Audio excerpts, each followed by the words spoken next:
Welcome back to the deep dive. Last time we started unpacking some really intense source material, teachings from the Pleiadians, channeled in Ringers of the Dawn. Yeah, we covered quite a bit the whole idea of genetic manipulation, this frequency fence, creator Yeah, gods. and the family of light, the Pleiadians, being here from our future to sort of help us wake up, reactivate DNA, reclaim our power. And the Yes. core message starting to emerge was about intuition, overcoming fear, remembering who we really are, Yeah, all key to shifting the planet's frequency, right? exactly. But that was, as you said, just the beginning. Oh, yeah. In this deep dive, the source material goes way deeper into how this manipulation and control actually works. It pops up in some really surprising places in our daily lives. Okay. But also, and this is crucial, how we as potential bringers of the dawn are actually equipped to handle it, to navigate it, and even transform it. It feels like peeling back another layer, doesn't it? Not just history, but seeing how these systems might be playing out right now. Well, it's challenging stuff. It definitely is. But it also points to this immense power inside us that maybe we don't always recognize. Yeah.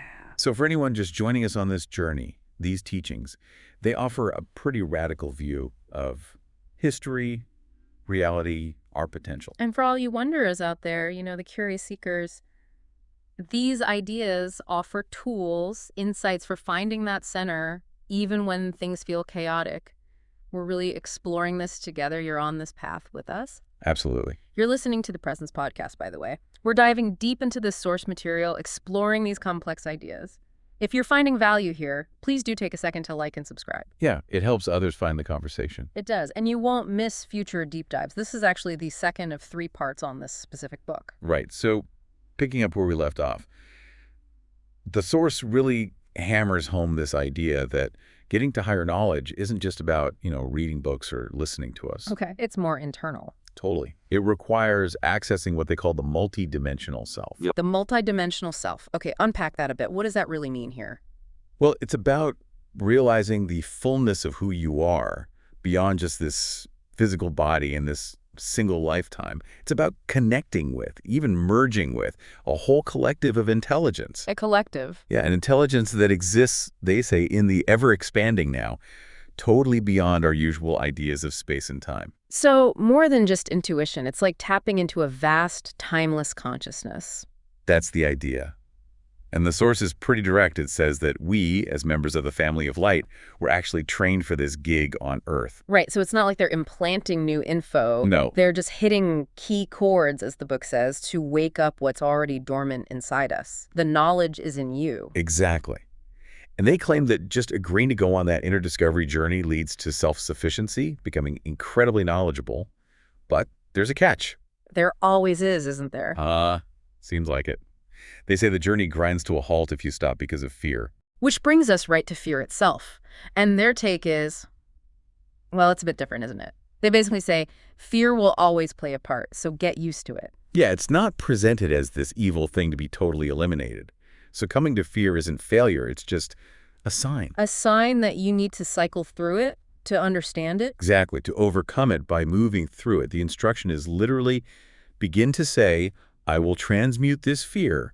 I will understand that it is part of the plan. I will understand that it can serve me. That's a powerful reframe. Not fighting it, but seeing its purpose. Right, seeing it as a catalyst, not just a roadblock. And they tie it directly to our power to create, saying your power and your ability to create reality through your will ends where your fear begins. That just changes everything, doesn't it? How you look at tough situations. Life becomes this process of constantly meeting fear. So difficult things aren't random. According to the source, no. They're created specifically to serve you in learning how to navigate and transmute that fear. It's all a setup for growth. Okay, wow. Let's shift to another huge concept they introduce. The ultimate tyranny. Not what you might initially think. No, definitely not martial law or visible cages. It's way more subtle. They define it as psychological manipulation of consciousness, Okay. through which reality is defined so that those who exist within it do not even realize that they are in prison. Wow. So the prison is in the mind, shaped by how reality has been defined for you. You don't even know there's an outside. That's chilling. It really is. And the Pleiadians position themselves as representing what is outside of what you have been taught exists. They're basically inviting us to step outside that mental prison. To dwell outside where society says you can live. Exactly. And they make this pretty stark claim that humans have been controlled like sheep in a pen. By who? By, well, those who think they own you, they say. From governments, a world management team, even beings in space. And how is this control mainly achieved? Through what they call frequency control. Think of consciousness like an infinite radio dial. Frequency control just drastically limits the number of stations you can tune into. Gotcha. Restricting the input, restricting awareness. Precisely. And the family of light that's supposedly us, remember, our job is to break that limitation, to anchor new frequencies through static chaos and bring them into the physical realm. Because access to diverse frequencies has been minimal here. Deliberately minimal, they claim. And the process involves us changing. As you mutate electromagnetically, you literally change your own frequency, the tune you broadcast. And the idea is eventually you just vibrate higher. You outgrow the controlling frequency. That's the goal. Altering and maintaining your own frequency. Vibrating differently affects everyone around you, like a wave. This new frequency is knowledge, light, information. Stepping into it is being taken out of bondage. So this leads to the idea of being keepers of frequency. What does that mean in practice? Well, your assignment, if you identify with this, is to become informed and to bring about a frequency alteration on this planet. A keeper is someone who gets to and consistently stays at a certain level of knowledge and vibration. So it's about self-mastery first, commanding your own energy, healing yourself. Yes, exactly. Mastering your inner world. They talk about it like parting the jungle of self and finding the clearing. Once you find that space within yourself, You can show others the way. you can show others. And sometimes that's not even about actively teaching. It's just about holding your own frequency with courage. Your being becomes the example. Okay. Now, the source gets pretty specific and definitely controversial about how this control shows up in our society. And just a reminder, we're presenting the source's perspective here, exploring it, not necessarily endorsing it. Absolutely. Important distinction. So one of the big claims is about the United States. Okay. The source calls it the most controlled experimental society on the planet. A tyranny without walls. Wow. More controlled than places where it was obvious, like the old Soviet Union. That's what they claim. Yeah. Because the control is subtler, mixed with widespread denial, maybe harder to see. And they don't mince words about the overall system. Not at all. Quote, "The system is corrupt, it does not work, it does not honor life, and it does not honor Earth." That is the bottom line. It is going to fall big time. Pretty direct. Very. What other mechanisms do they point to? Political and social divisions. They argue things like party politics and even specific social issues like the abortion debate Yeah. are purposely designed to separate you. Keep people from finding common ground, Yeah. from getting strong together. Exactly. The source says those in control benefit when we're fighting each other. They specifically mention the abortion issue as keeping men and women divided and reinforcing a sense of powerlessness in women over their own bodies. It's quite a perspective, seeing these things as deliberate tactics of division. It is. They also mention taxes, suggesting it's a shared reality that could actually unify people or cause havoc. They give an example involving a Middle East crisis being used as cover to raise gas tax without public say-so.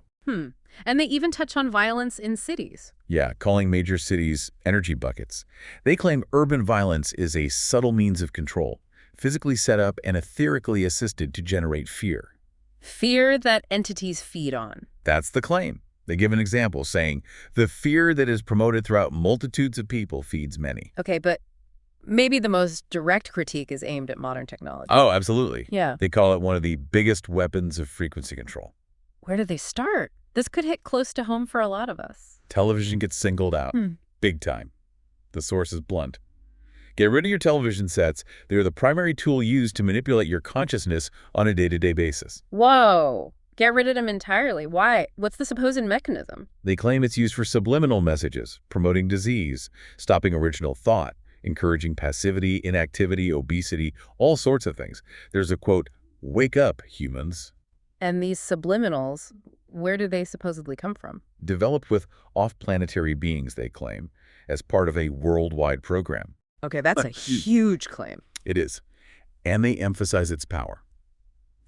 The effects of television are so permeating that no matter how clear you say you are going to be, you cannot counterbalance what the technology is presently doing to your vibrational frequency. So it's actively dragging your frequency down, making clarity harder? And how does emotion fit in? They connect TV watching directly to emotional harvesting. Billions of people emitting emotional juices based upon what they're watching. The quote is stark. They don't have to have too many wars anymore. They can simply make movies.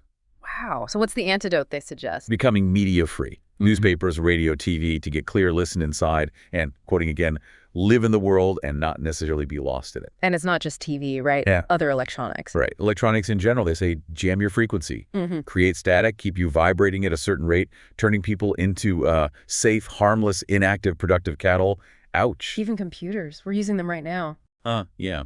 They differentiate, though. Large corporate mainframes are implicated in mind control, using human minds for energy. Personal computers, they say, are less potent in that specific way. This paints a picture of our whole environment being potentially hostile to higher consciousness. It's a challenging perspective. Yeah. They do mention underground inventions, though, things from the 90s, unpatented tech, barter economies, technologies designed to counteract frequency control, clean things up. The message is basically that tech could be amazing for us, but a lot of what's common has been used against us. Even education takes a hit. Oh, yeah. Most of what you are taught is malarkey, they say. Antiquated, especially science, math, psych, medicine. So question everything. Don't just rely on degrees or credentials. Knowledge can come from anywhere. Like a walk in the desert is their example. Just question what you're taught. Okay, so faced with this landscape of alleged control, what's our most powerful tool? It seems like we keep coming back to emotions. Absolutely. After laying out how humans have been, quote, raped of your life force and emotions manipulated, they pivot. And this is key. The teaching becomes empowering. Emotions are like tickets that can get you places and plug you in. Tickets plugged in to what? To your potential. To other realities, other frequencies. Humans, they insist, are incredibly rich with emotion. And this connects back to control. Yes.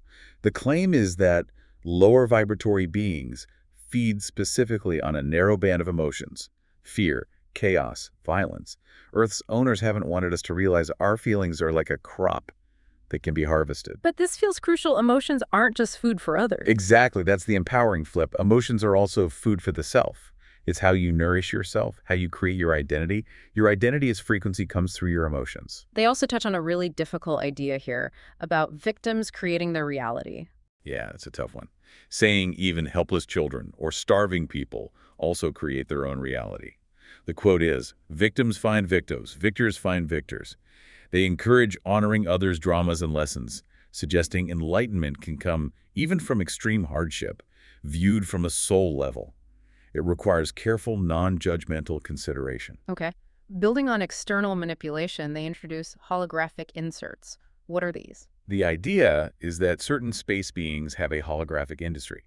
They can insert dramas that look just like they are real into our reality using portals. For what purpose? To manipulate and control consciousness, spread disinformation.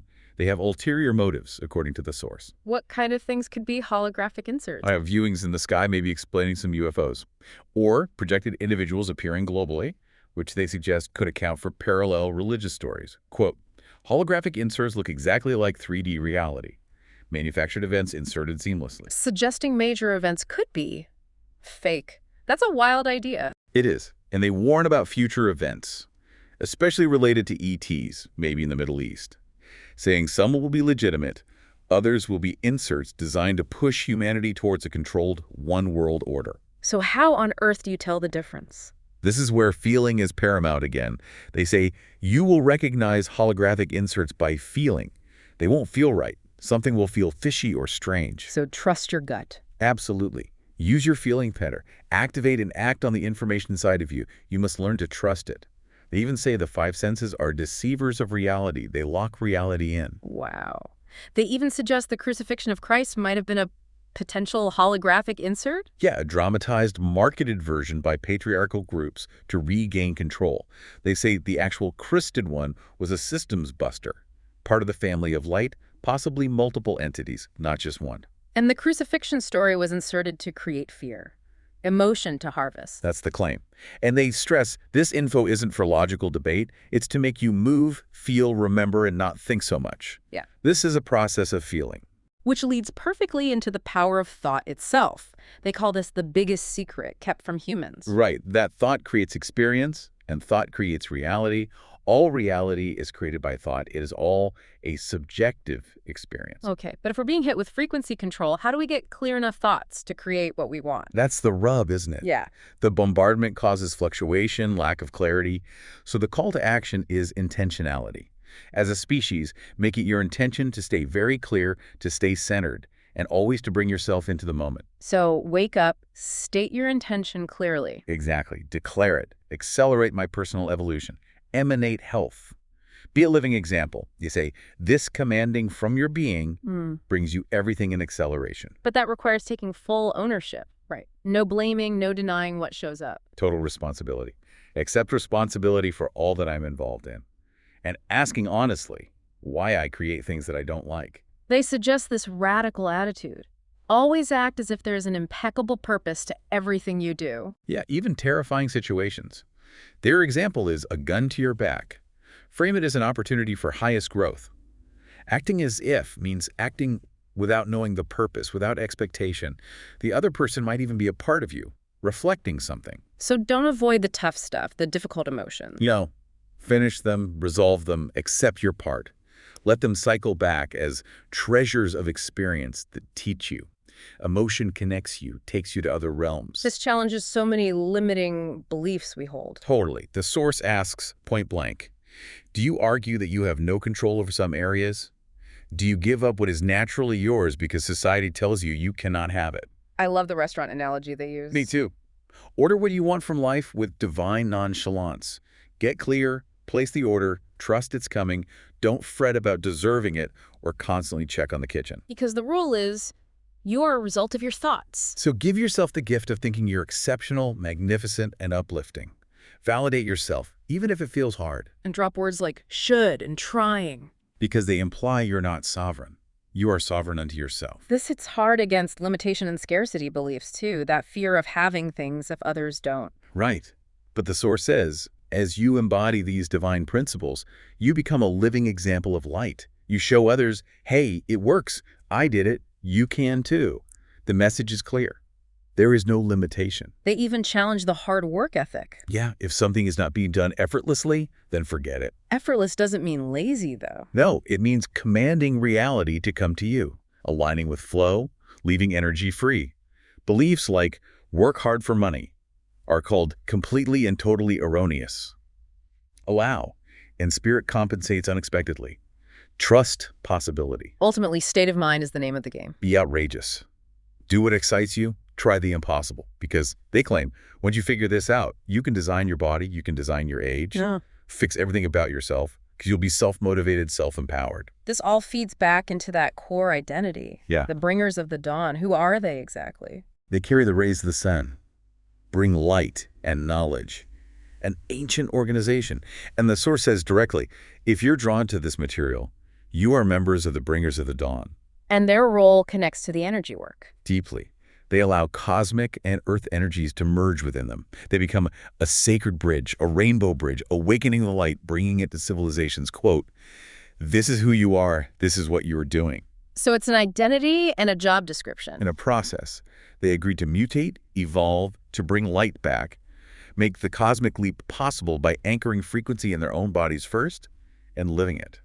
Where are they set to come from? A central storehouse of information. A central sun, maybe Oliviani. They cycle or spiral out, plan, travel, carrying information. And that business card quote is great. Isn't it? Renegade member of Family of Light. Systems Buster. Available for altering systems of consciousness within the free will universe, on call. Systems Buster, that definitely fits with the earlier critique of control. Absolutely. You know, you are very different, they say. You love rabble-rousing, and you love to bust systems open. They go where things are shut down to open them up. Working in teams, incarnating repeatedly. Yeah, like 247 times in this system is one example given. All preparation to bust the systems open. Success is a cosmic orgasm. Quite the description. So the primary purpose here now? To remember who you are, to operate multidimensionally, and to teach humans a new system. Crucially, you are disguised as humans. Realizing this helps you detach from the human drama and frequency control. Remembering your true identity is the first step. Exactly. And part of that is remembering history, millions of years, which is all inside of you. External tech mirrors internal capability. Okay, shifting slightly, they talk about a larger divine player and big changes coming, things beyond our leader's awareness. Yes. And warnings against simple gods from the sky ideas. Disturbing concepts might surface, requiring you to be informed about your options. They even mention multiple worlds potentially emerging from this Earth, Mm-hmm. and predict we'll doubt what they say. Yeah, your system will be shocked.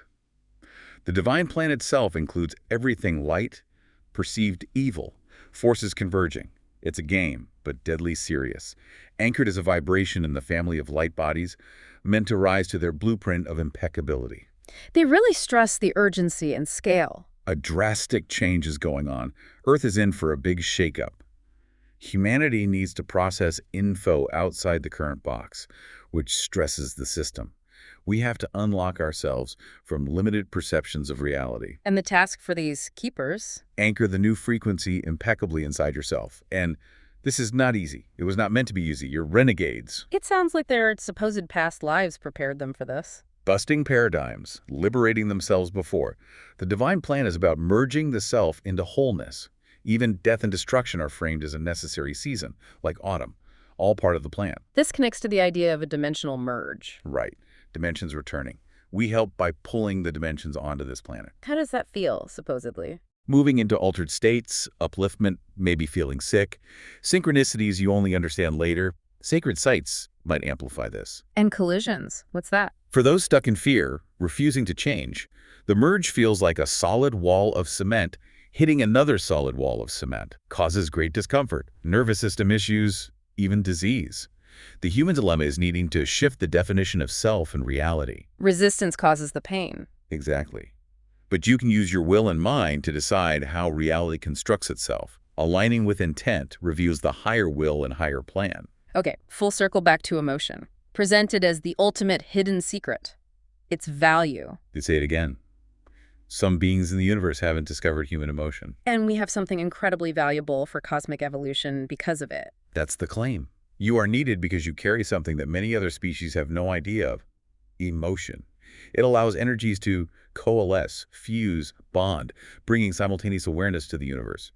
Earth is key for the reemergence of emotion, for understanding compacted identities. It's new territory. So emotion isn't just personal, it's cosmically significant. That's the perspective. Emotion is the key to all of this. We need it to connect you with your spiritual self, to comprehend the non-physical.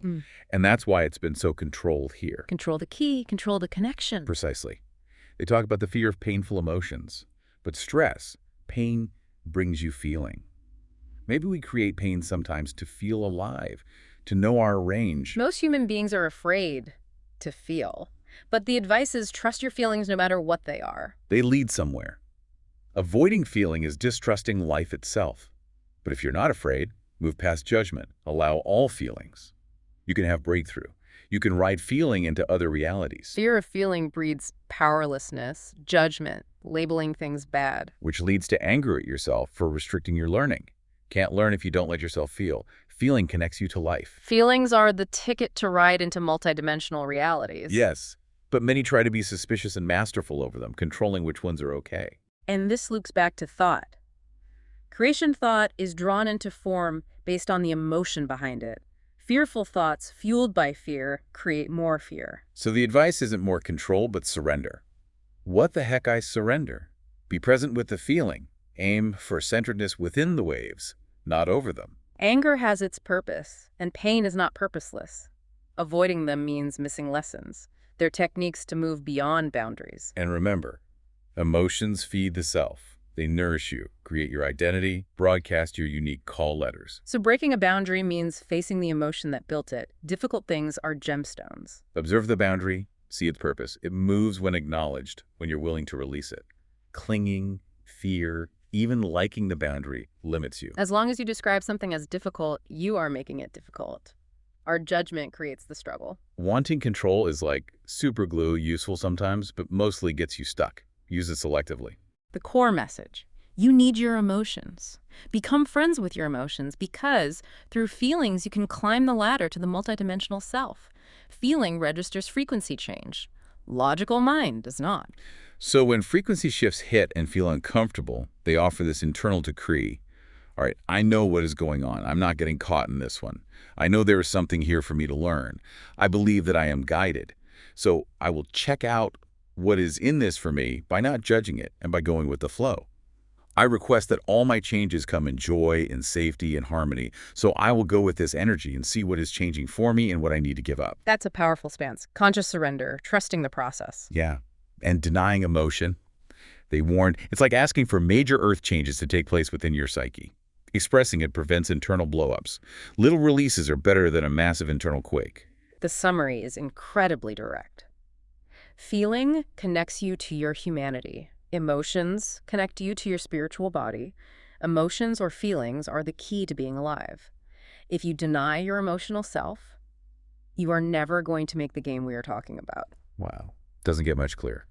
Which leads right into mastering yourself and actually living your light. Okay, what does master yourself mean here? Quote, you must be able to master who you are, like mastering driving a car. But few are told they can master their own body or will. The challenge here is teaching yourself, because the gods who set things up didn't want empowered humans. That's the implication. So the advice, simple but huge. Act as if you know what is going on. Act as if you are divinely guided. Believe that you are always at the right place at the right time. Live that affirmation. Exactly. I am in divine guidance, always at the right place. Everything is orchestrated for my higher growth. Become living keepers of frequency. And this connects to the body again? Yep. Light fires filaments, rebundles DNA, changes frequency. Frequency is what you know. Frequency is your identity. So mastery involves seeing our self-imposed limits. Examining those boundaries you have set around yourself. Things you believe you can or cannot do. They tether you to this version of reality.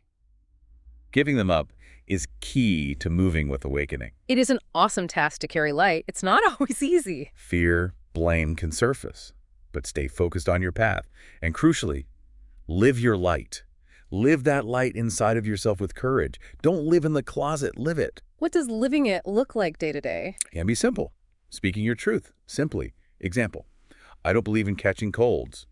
Your voice awakens codes in others waiting to hear it. They even give a visualization. A pillar of light technique. Through the crown, filling the body, out the solar plexus, golden shield egg. They mention a website too, universe-people.com, just reporting what's in the book there. When you love yourself and Earth and you know that you are here to redefine, break the boundaries, you broadcast this. Commitment isn't worry, it's just being the frequency.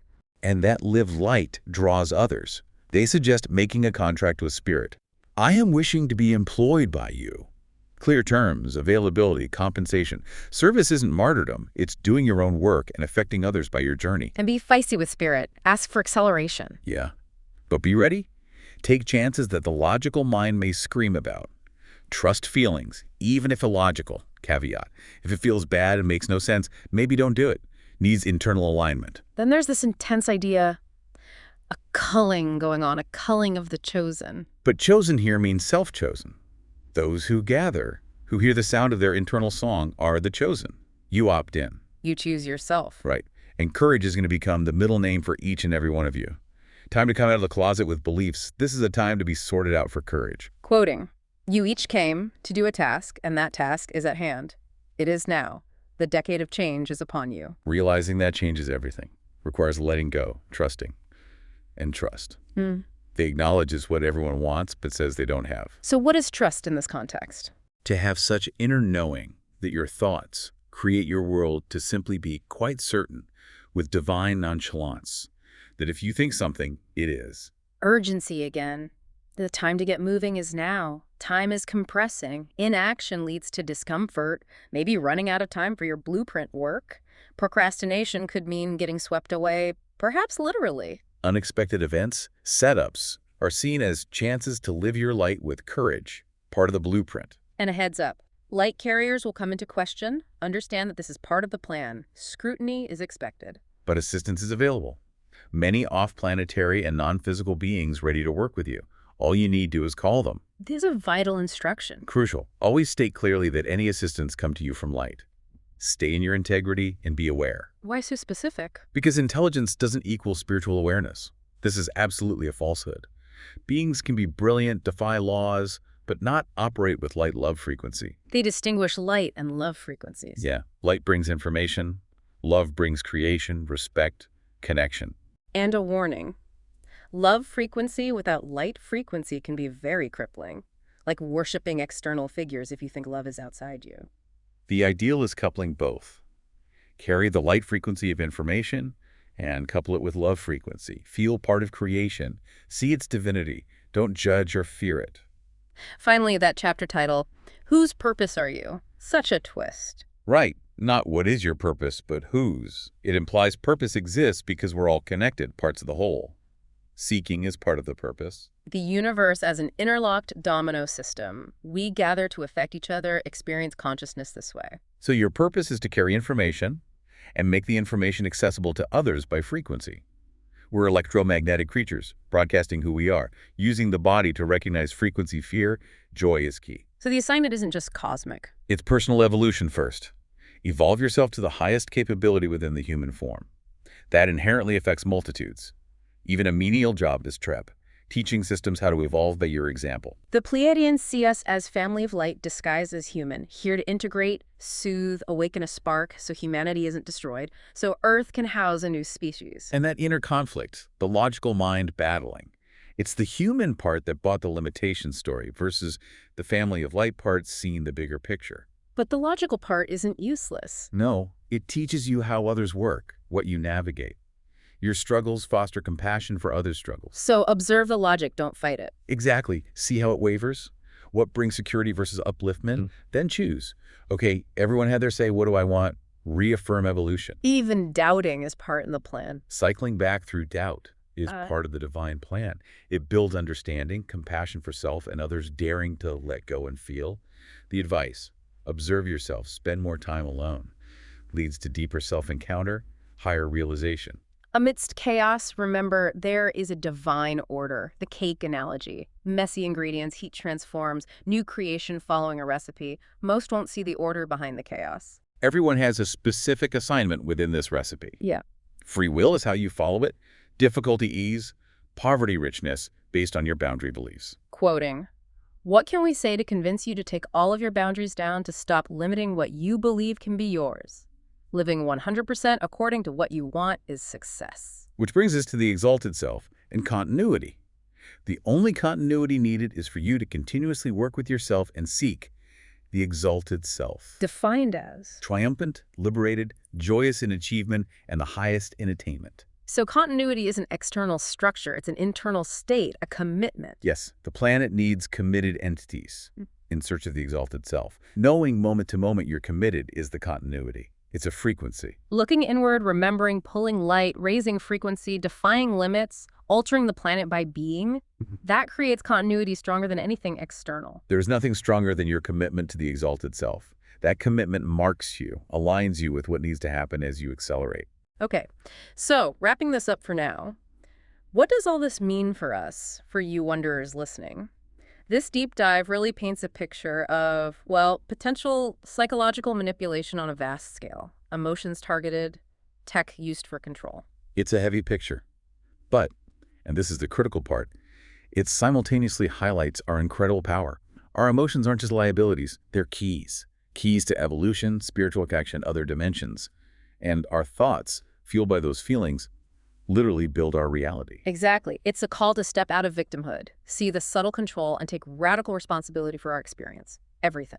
And to step into that identity, member of the family of light, coded to bring a new frequency, not by fixing others, but by mastering ourselves, living our light courageously, anchoring that frequency right here in our bodies, dissolving our own limits. And remembering, even if things get chaotic, there's a divine order, a recipe. Our commitment to our own highest potential, our exaltation, is our essential contribution.